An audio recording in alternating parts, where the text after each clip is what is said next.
Hola, buenos días. El día de hoy vamos a definir cuál sería el área de una superficie parametrizada.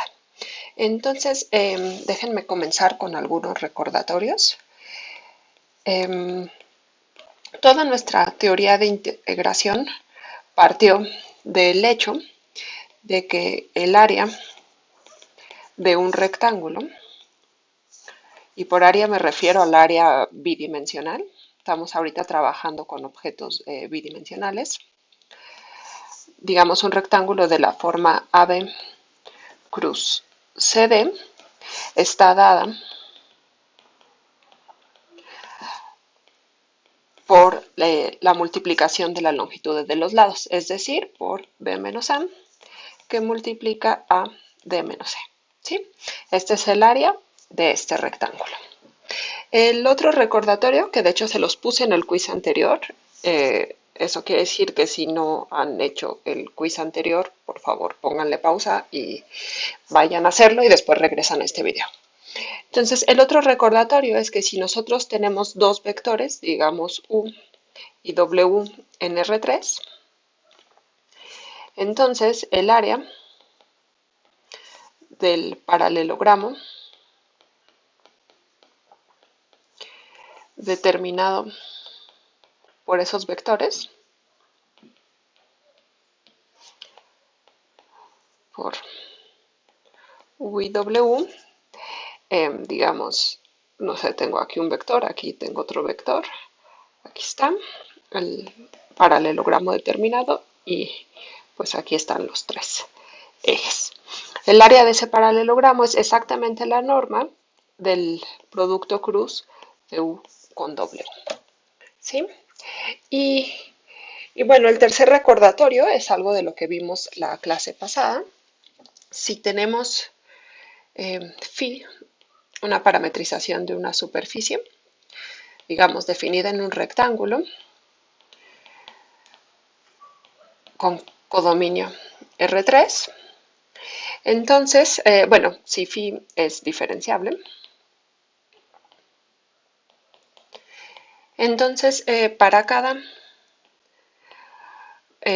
vector de la forma U0, B0 en mi dominio,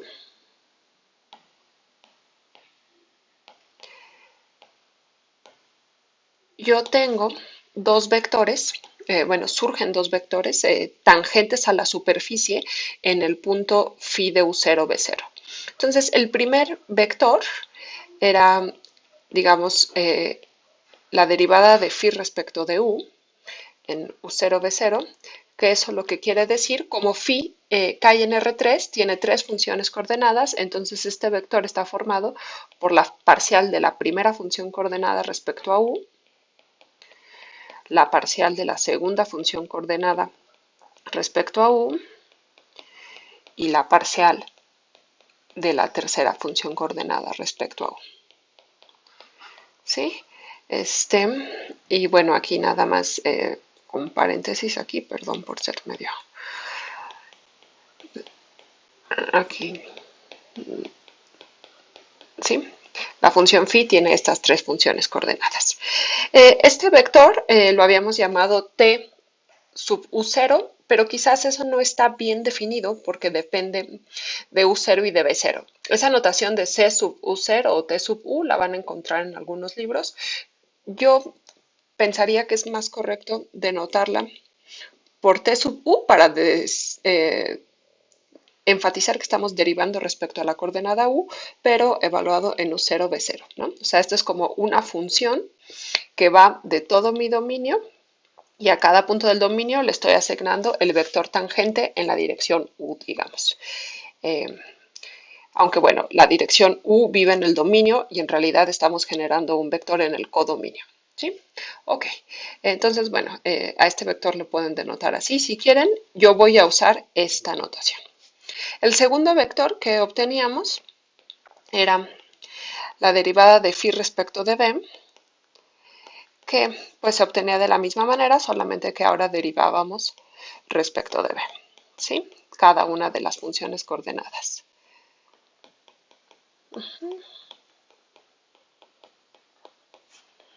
y la tercera.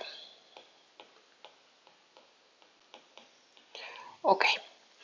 Em, y bueno, si les gustó esta notación, lo pueden poner como T sub B en U0, B0. ¿Sí? Entonces, tanto TU como TB, digamos, son funciones que a cada punto del dominio le asignan el vector tangente en una de estas dos direcciones.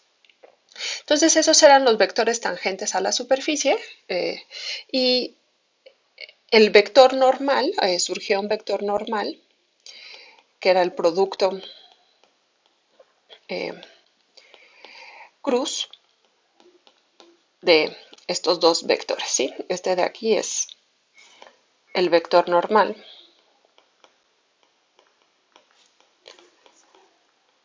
a la superficie.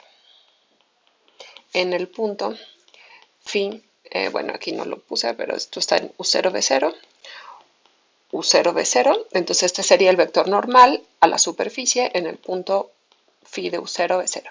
Y vimos la clase pasada que este vector normal va a ser el vector, digamos, ortogonal al plano tangente a la superficie justo en ese punto. Muy bien. Eh, por cierto, nada más déjenme de ahorita de una buena vez definirlo. Definición. Diremos que la superficie es regular, o más bien que la parametrización de la superficie es regular, si este producto cruz, este vector normal, es distinto de cero para todo V en mi dominio, ¿sí? En el dominio de phi. Y esto lo que quiere decir es que la función phi, más bien la imagen de la función phi, es decir, la superficie, no tendrá picos, ¿sí? Cuando esto se hace cero, lo que está pasando es que en la superficie se hace un pico, como por ejemplo en la parametrización de un cono, ¿sí? Algo parecido sucedía cuando parametrizábamos una curva. Si el vector tangente se hacía cero, es que se formaba un piquito ahí. Ok. Bueno, estos eran los tres recordatorios que necesitaba: el área del rectángulo, el área del paralelogramo, que de hecho creo que en la guía pasada, en la guía 2, aparecía este como ejercicio también, por si no lo habían demostrado en geometría analítica. Y pues el tercer recordatorio es lo que vimos la clase pasada. Ok, muy bien. Entonces, supongamos que tenemos la siguiente situación. Tenemos bueno, un rectángulo R de la forma A, B, cruz C, D. Es un rectángulo que vive en R2, ¿sí? Tenemos una función phi definida en este rectángulo con codominio R3, donde, y aquí vienen algunos puntos importantes, phi es de clase C1 y 2, esta es como opcional, phi es regular, la parametrización es regular, en el sentido que dijimos acá. En realidad esto no es muy importante. Después hablaremos un poquito más de qué significan los picos. De entrada, quedémonos con estas hipótesis. ¿Sí? Ok. Y nosotros queremos, entonces tenemos el rectángulo y queremos calcular el área de la superficie que genera esta función. ¿Sí? Ok. Entonces, esta área es nuestra incógnita. Muy bien. Entonces vamos a hacer algo parecido a lo que se hizo en curvas. Vamos a dar una partición, sea P, de la forma A igual al U0, U1, hasta un igual a b, cruz c, que es el b1, hasta bm igual a d. Entonces P es una partición de mi rectángulo original que lo habíamos denotado por R. Y pues esta partición, lo voy a hacer aquí en este esquema que teníamos. Al momento de dividir al dominio en rectángulos, pues también me divide a la imagen en parchecitos que, que todos juntos forman la superficie. Y pues es como lógico pensar que si yo sumo el área de todos estos parchecitos, tendré una aproximación, o dependiendo cómo estén pegados los parchecitos, esto me dará el área de la superficie. En particular, si la función fuera inyectiva, la suma de las áreas de los parchecitos sería el área de la superficie. Esto lo vamos a ver con un ejemplo y enfatizar más adelante. Pero bueno, de momento, si yo quisiera calcular el área de esta superficie, primero tengo que encontrar una buena aproximación para el área de cada uno de estos parchecitos. Entonces, consideremos un rectángulo de la partición, un subrectángulo de la partición, llamémosle S. Entonces, sea un subrectángulo de la partición P. ¿Sí? Les recuerdo esta notación que habíamos estado usando a lo largo del semestre. Entonces, sea S un subrectángulo de la partición. Ok, entonces pues podemos suponer, sin perder la generalidad, que S tiene base UI menos 1, UI y altura BJ menos 1, BJ. Acuérdense que así se llamaban los elementos de mi partición. Ok. Entonces, voy a hacer aquí un zoom al subrectángulo S. El subrectángulo se vería de esta manera. Aquí tendríamos el punto con coordenadas UI menos 1, UV menos 1. Perdón, BJ menos 1. Este de aquí sería UI, BJ menos 1. Este de aquí sería UI menos 1, BJ. Y este de acá sería UJ, BJ. ¿Sí? Cuando yo le aplico la función phi, pues el rectángulo me lo manda en una especie ahí de parche. Digamos que esta esquinita del parche, bueno, esto de las esquinas es esquemático, no quiere decir que sea así. Podría ser que el cuadrado lo mande un círculo, por ejemplo, entonces no hay esquinas, pero digamos de manera esquemática, el parche quedaría de esta manera. Este de aquí sería phi de UI menos 1, BJ menos 1. Este de aquí sería phi de UI, BJ menos 1. Este de aquí sería phi de UI, BJ. Y este de acá sería phi de UI menos 1, BJ. Ok, entonces me voy a fijar en el vector formado por phi de UI BJ menos 1 menos phi de UI menos 1 BJ menos 1, este que marqué aquí en azul. Y me voy a fijar en el vector formado por phi de UI menos 1, BJ menos phi de UI menos 1, BJ menos 1. ¿Sí? Estos rectángulos forman un paralelogramo que yo voy a denotar como P sub S. El rectángulo se llamaba S, P sub S es el paralelogramo formado por estos dos vectores. Entonces, ustedes deben estar de acuerdo que si la función, bueno, es continua, es de clase C1, es una función muy bonita, el área del parche que yo estoy buscando es decir, el área de la porción con frontera negra que dibujé aquí. Entonces, el área de phi S se debe parecer mucho al área del paralelogramo. Esto quiere decir que si yo,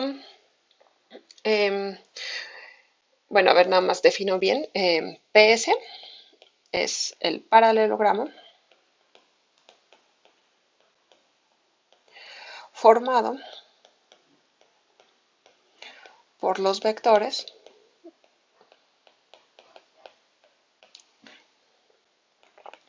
phi ui, pj menos 1 menos phi ui menos 1, pj menos 1. Este que acabo de escribir es este de aquí. ¿Sí? Está variando la u. Y el otro sería phi, fijamos la u, bueno, la primera coordenada, y variamos la segunda.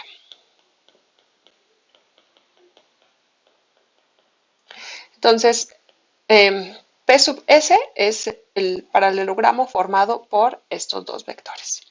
Muy bien. Y como ya dijimos, el área de P sub S se parece mucho al área del parchecito, es decir, de phi sub S. Eso quiere decir que el área de la superficie que yo estoy buscando, pues si la función es inyectiva será igual, si no, bueno, se debe parecer a la suma sobre todos los subrectángulos del área de cada uno de los parches. Entonces, los parches es la imagen del subrectángulo. Y esto, por lo que acabamos de decir, se parece mucho al área de los paralelogramos. ¿Sí?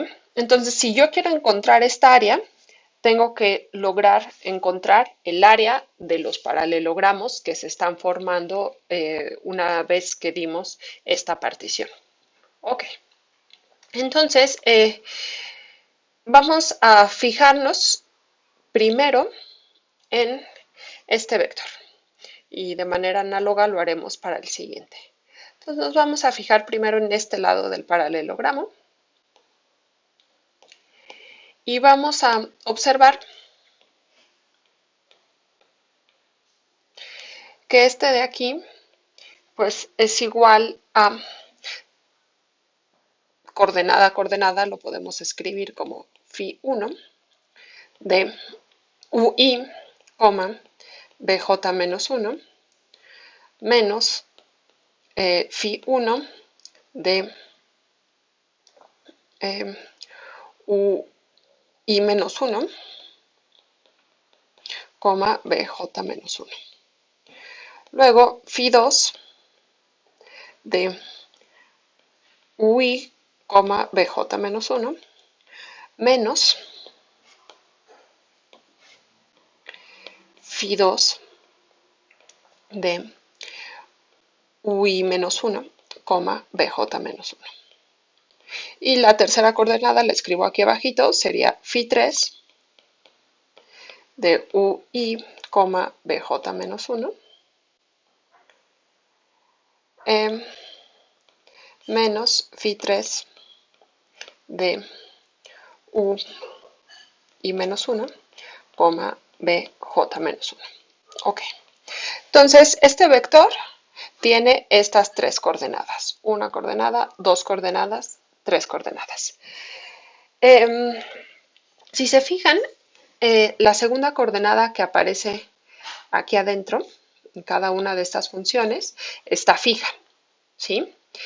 Entonces podemos pensar tanto a phi 1, phi 2, phi 3 como funciones en una sola variable, es decir, en la primera variable que es la que está cambiando. Y le podemos aplicar el teorema del valor medio a cada una de estas coordenadas. Entonces, si aplicamos el teorema del valor medio, a cada una de las coordenadas, aquí les recuerdo que no hay un teorema del valor medio para funciones en R3.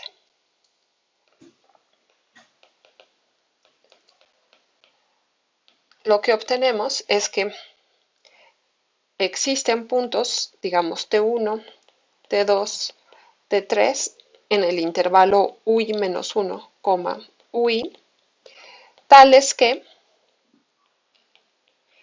Φ1 evaluada en UI PJ menos 1 menos Φ1 evaluada en UI menos 1, BJ menos 1 es igual a la parcial de Φ1 respecto de U, que es la coordenada que estamos variando, evaluado en el punto T1, BJ menos 1. ¿Sí? La segunda coordenada se queda igualito, que multiplica a la longitud de mi intervalo, es decir, a UI menos 1. Y lo mismo lo podemos hacer para la segunda coordenada, ¿sí? Y aquí lo que pues cambiamos es, aparece Φ2 y va a ser igual a la parcial de Φ2 respecto de U evaluada en el punto T2, BJ menos 1. T2 es el segundo punto que habíamos encontrado aquí. Y pues lo mismo lo hacemos para la tercera coordenada. ¿Sí? Esto va a ser igual a Φ3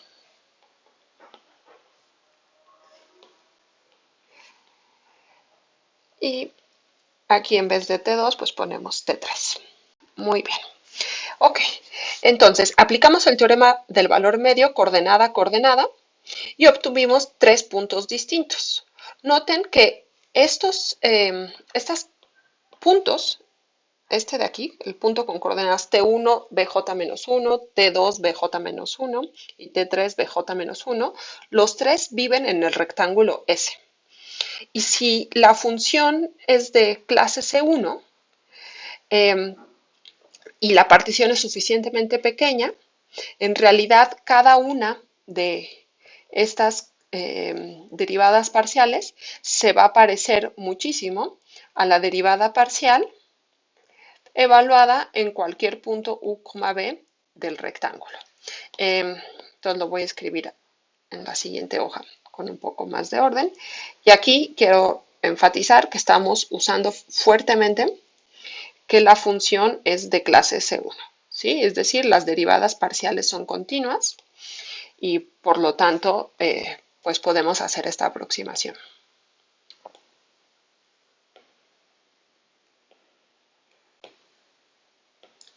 Ay, no se copió. Aquí está. Ok, entonces lo que estoy diciendo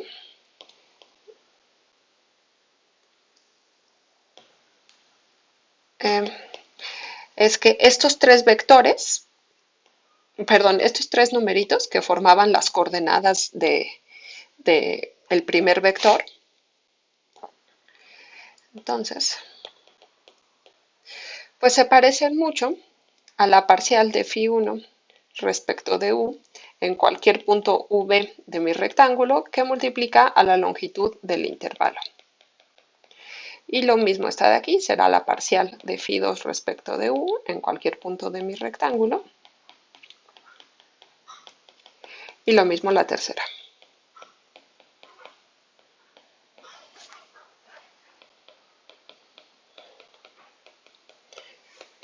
Y esto pues es para cualquier U, B en el rectángulo. Ok. Entonces, pues regresamos a lo que teníamos originalmente. Nosotros queríamos aproximar este vector, ¿sí? Entonces, pues este vector que queríamos calcular, recuerden que este vector que estoy subrayando aquí es el formado por este lado del paralelogramo, ¿sí? Es el que determina ese lado del paralelogramo. Entonces, este vector tenía primera coordenada esta de aquí, segunda coordenada esta de aquí, tercera coordenada esta de aquí. Y como cada una de esas coordenadas se parece mucho a estas derivadas parciales por este escalar, pues podemos decir que este de aquí se parece mucho al, como es el mismo escalar, lo voy a sacar y nada más me quedo con el vector formado con coordenadas parcial de phi 1 respecto de u en u, b, parcial de phi 2 respecto de u en u, b y parcial de phi 3 respecto de u en u, b, que multiplica, aquí ya no ocupo, que multiplica a la longitud del intervalo, es decir, ui menos 1. Muy bien. ¿Y quién es este de aquí? Pues este lo deben reconocer. Este de aquí es exactamente el vector parcial de phi respecto de u, pues en el punto u, b, que multiplica a ui menos 1. Y podemos hacer un razonamiento análogo para el segundo vector, es decir, el vector formado, el vector que determina el otro lado del paralelogramo, que era este de aquí. Sí, entonces déjenme copiarlo. Muy bien.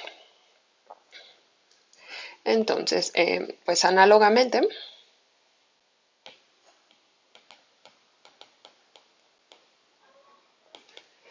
el otro vector se parece mucho al vector formado por las parciales de cada una de las funciones coordenadas, pero ahora respecto de b. Ahora derivamos respecto a la segunda coordenada porque es la segunda coordenada la que estamos variando. ¿Sí? Entonces, phi1b, phi2 respecto de b en v y phi3 respecto de b en v, que multiplica a la longitud del intervalo en el cual varía la b, es decir, al intervalo bj menos 1. Muy bien. ¿Y esto qué es? Pues es la parcial de la función phi respecto de b en un punto v por ui menos 1. Y estas dos igualdades que yo puse aquí suceden para cualquier v que yo me tome en el subrectángulo. Ok. Luego, nosotros queríamos calcular el área del paralelogramo, ¿sí? De este P sub S que aparece aquí en azul. Ok, y ya teníamos en nuestro recordatorio una forma para calcular el área de un paralelogramo, pues es simplemente la norma del producto cruz de, ay, del producto cruz de este vector por este vector. Entonces vamos a escribirlo pues acá, ¿sí? Entonces el área de P sub S es exactamente la norma, lo voy a poner aquí abajo, la norma del vector phi de ui bj menos 1 menos phi de ui menos 1, bj menos 1. Este era el primer vector. Producto cruz phi de ui menos 1, bj, menos phi de ui menos 1, bj menos 1. Este es el segundo vector, sacamos el producto cruz, le sacamos la norma y el área del paralelogramo pues va a ser justo esta norma. Ahora, como sacar norma es una función continua, el producto cruz de dos vectores es una función continua, entonces, como cada uno de estos vectores se parecía mucho, este de aquí era aproximadamente la parcial de phi respecto de u en cualquier punto u, b, que multiplica a ui menos pi, perdón, ui menos 1. Y este de aquí se parece mucho a la parcial de phi respecto de b en u, b, que multiplica a bj menos bj menos 1. Pues entonces este producto cruz se va a parecer mucho al producto cruz de estos dos vectores. Y como la norma es continua, pues la norma del primer producto cruz se va a parecer mucho a la norma de estos dos nuevos vectores. Eso quiere decir que el área del paralelogramo pues se va a parecer mucho a la norma de estos dos vectores. Y ahora pues nos acordamos que el producto cruz nos permite sacar escalares y la norma nos deja sacar escalares con valor absoluto, pero aquí los escalares, que son estos dos, pues son escalares positivos, ¿no? Entonces, al momento de sacarlos de la norma, lo que obtenemos es que esto de aquí es igual a la norma de este vector cruz este otro, que multiplica a ui menos 1 por bj menos bj menos 1. ¿Y qué es esto? Pues estos son los lados, las longitudes de los lados del subrectángulo S. Eso quiere decir que esto de aquí es la norma de este producto cruz. Aquí no le puse que estaba evaluado, pero bueno, V parcial de phi respecto de B en V, que multiplica al volumen del subrectángulo S. Ok, y este es el área de PS. Entonces, nosotros estábamos calculando el área de la superficie, ¿sí? Ya habíamos dicho que esto se parecía a la suma, sobre todo los subrectángulos de la partición, del área de los paralelogramos. Ok, y acabamos de calcular, bueno, de aproximar el área del paralelogramo como la norma del producto cruz de estos dos vectores que multiplica al volumen de S. Y esto sumamos sobre todo los subrectángulos. Y si se fijan, esto de aquí es una suma de Riemann. Una suma de Riemann de la función norma de parcial de phi respecto de u, producto cruz, parcial de phi respecto de b. Entonces, esta suma de Riemann, si la partición es suficientemente pequeña, pues se va a aproximar a la integral sobre todo el rectángulo de la función que acabo de decir, es decir, la función norma de phi respecto de u cruz phi respecto de b. Noten que esta es una función continua, entonces es integrable y por lo tanto tiene sentido pues hablar de la integral de esta función. Muy bien. Y pues esto ya nos permite definir el área que estamos buscando precisamente como esta integral. Entonces, definición. El área de phi de r se define como esta integral. Muy bien. Ok, entonces vamos a ver un ejemplo y hacer algunas observaciones. Siguiente, pues a ver, ejemplo. Vamos a considerar un cilindro parametrizado por la función phi, cuyo dominio es el 0,2 pi, cruz el 0,1.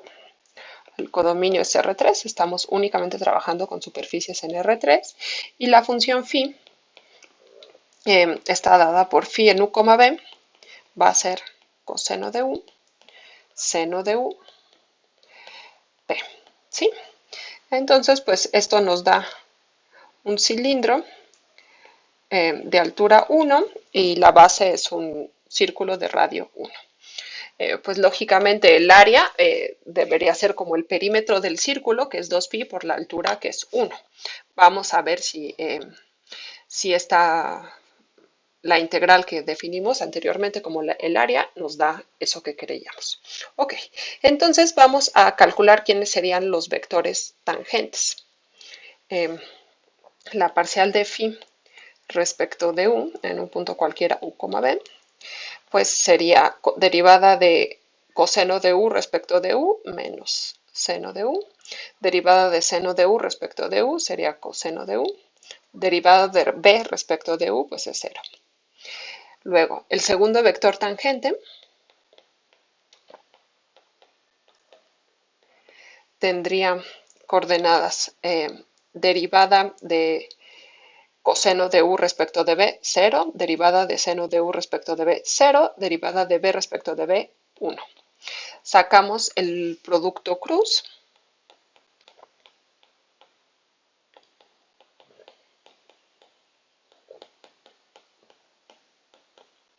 Y pues este producto cruz no voy a escribir la matriz porque aquí ya la tengo casi acomodada. Sería el determinante de este cachito, que es coseno de u.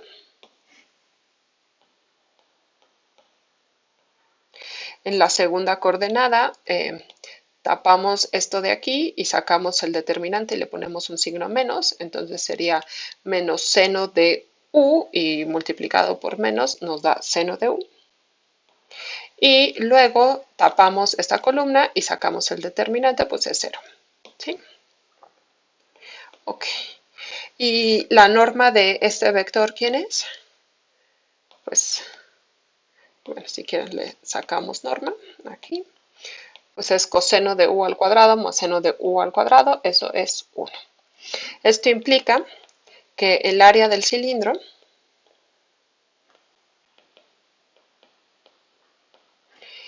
pues es la integral de la función constante 1 sobre mi rectángulo, que era el 0,2pi, cruz 0,1, pues esto es simplemente el área del rectángulo, que es 2pi, y es lo que habíamos dicho, ¿no? El cilindro tiene, la base tiene perímetro 2pi, la altura 1, pues debería ser como perímetro de la base por la altura.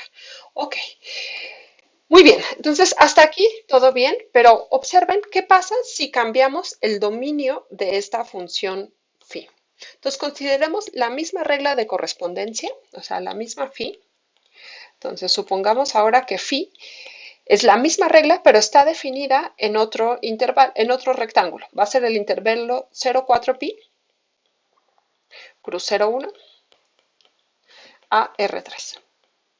Entonces, ¿qué está haciendo esto? Esto es como si fuera un rollo de papel, el cilindro, y la función phi le diera 2 vueltas al cilindro, ¿sí? O sea, imagínense que aquí tengo mi rectángulo y la función phi lo que está haciendo es darle 2 vueltas al cilindro, ¿sí? Ok.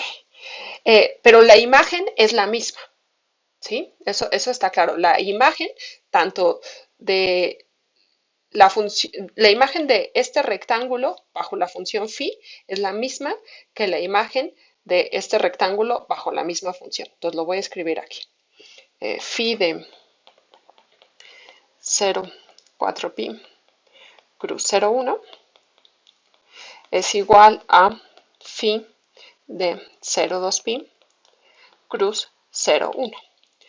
Pero, ¿qué pasa si calculamos el área ahora usando esta parametrización? Pues los vectores tangentes son el mismo, el producto cruz y la norma del producto cruz va a ser la misma.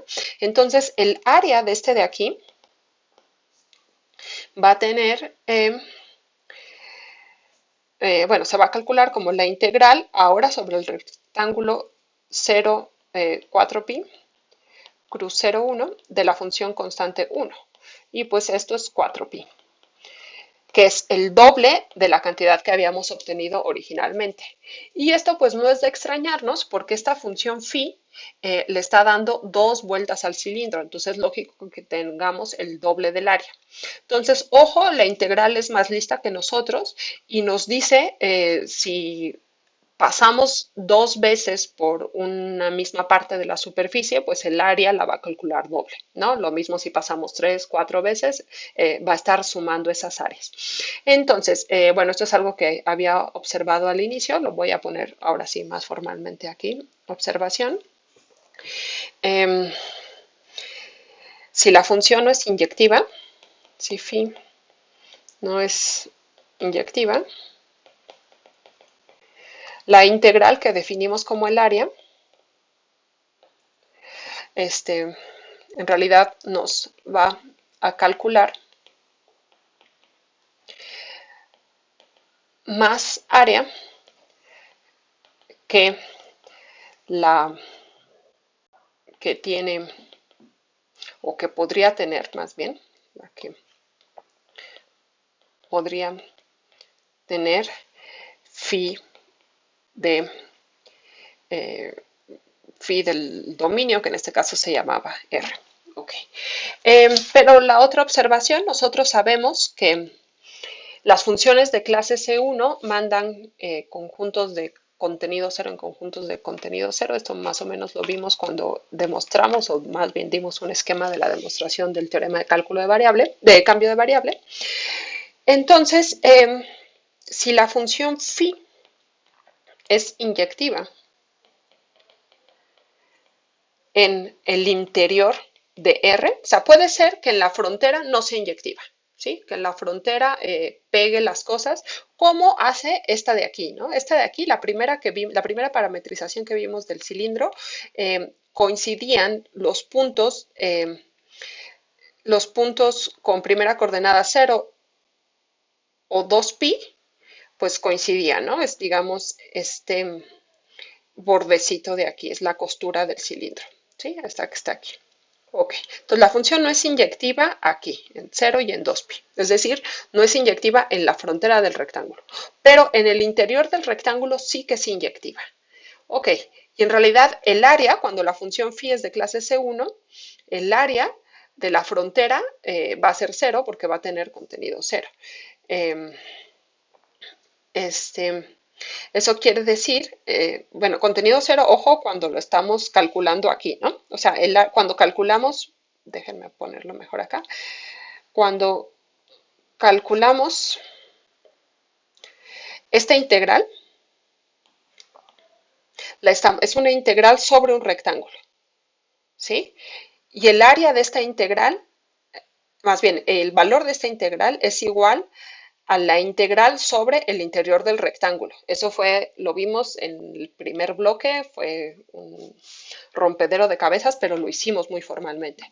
Entonces, lo que pase en la frontera realmente no nos importa, ¿sí? Entonces, si no es inyectiva en la frontera del rectángulo, no pasa nada, basta con que sea inyectiva en el interior del rectángulo.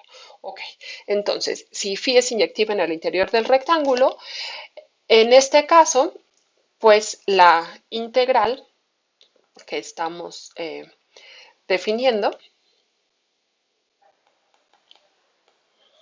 esta de aquí,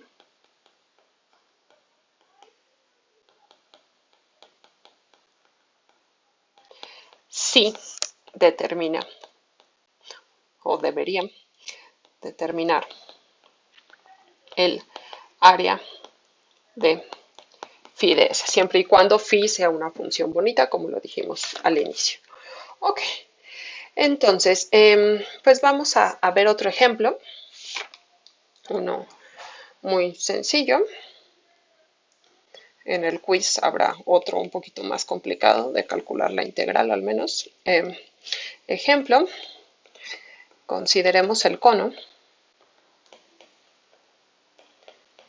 parametrizado por la función phi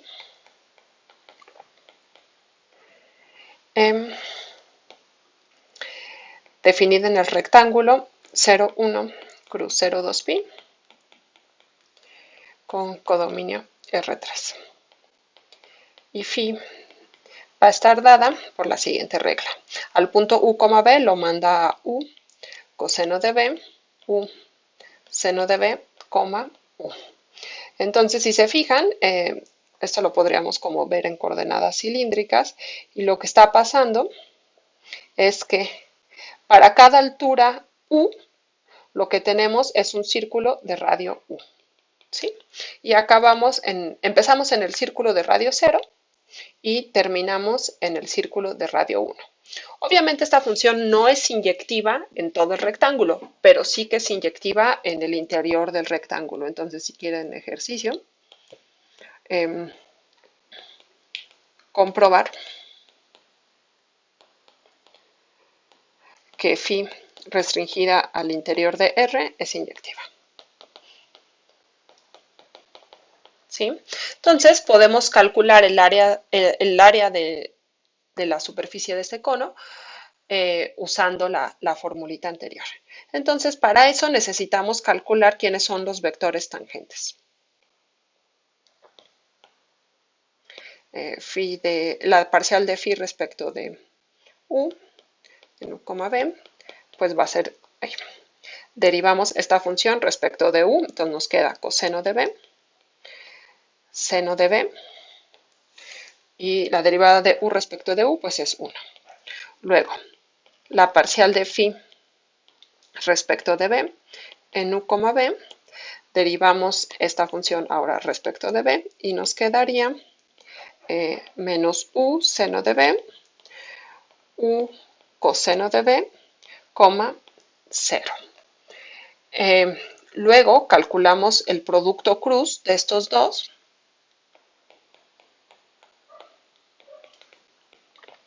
Para no aburrirlos, se los voy a poner ya, pero háganlo ustedes en su casa y verifiquen que no me equivoqué. Esto sería menos u coseno de b menos u seno de b, u, y su norma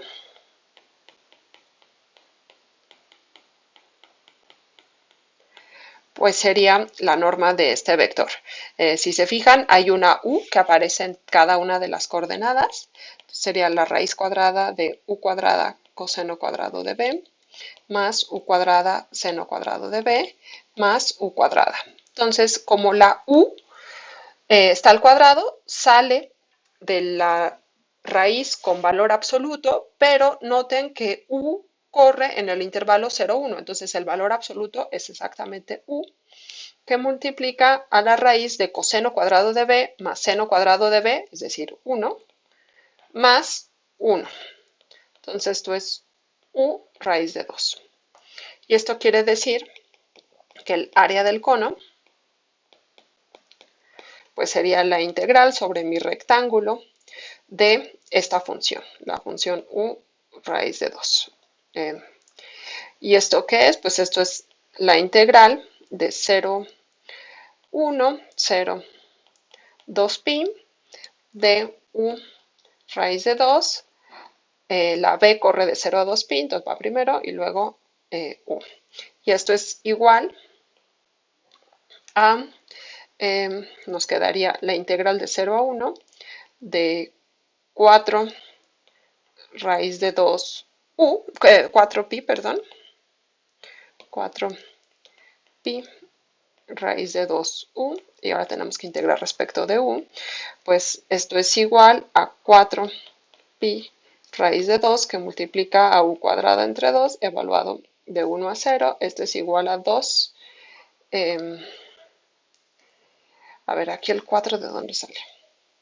No salió ningún 4, este era un 2, perdón, era este 2 de aquí, el 4 no me hagan caso.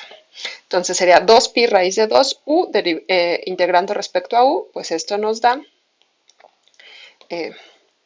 2pi raíz de 2 que multiplica a u cuadrada entre 2, este 2 se cancela y me queda pi raíz de 2.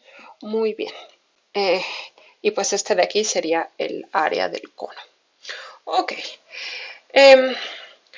Bueno, voy a terminar aquí para no hacer más largo el video y la próxima clase vamos a ver todavía un poquito más de área, vamos a ver cómo calcular el área de una gráfica, cómo calcular el área de unos sólidos de revolución y ya después de eso empezaremos a calcular integrales de funciones escalares definidas en superficies y campos vectoriales definidos en superficies. Si no terminamos esta semana, lo haremos a inicios de la siguiente.